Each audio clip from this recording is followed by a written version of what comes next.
Hello, কেমন আছো সবাই?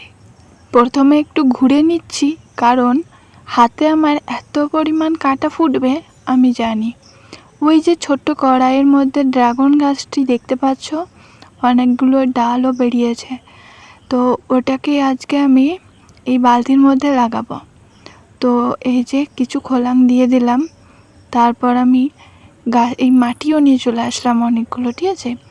এরপরে এই গাছ তুলবো।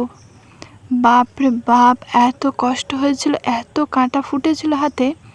দুটো গাছ তুলতে প্রায় আমার অনেক কাঁটা, 4-5টা কাঁটা তো হয়ে যাবে। এরকম কি বলবো, প্রচুর কাঁটা ফুটেছে হাতে।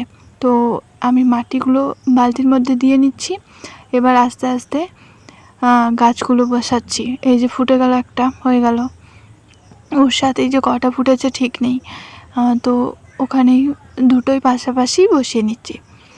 এই যে ভালো করে মাটিগুলো দিয়ে দিচ্ছি, কারণ এই গাছটি অনেকবার তোলা হয়েছে। তুলেছি বসিয়েছি, তুলেছি বসিয়েছি, এরকম হয়েছে। হ্যাঁ, জায়গার জন্য। তো লাস্টে এরকম এই বালতির মধ্যে এভাবে বসিয়ে দিলাম। তো দেখা যাক কি হয় কি না।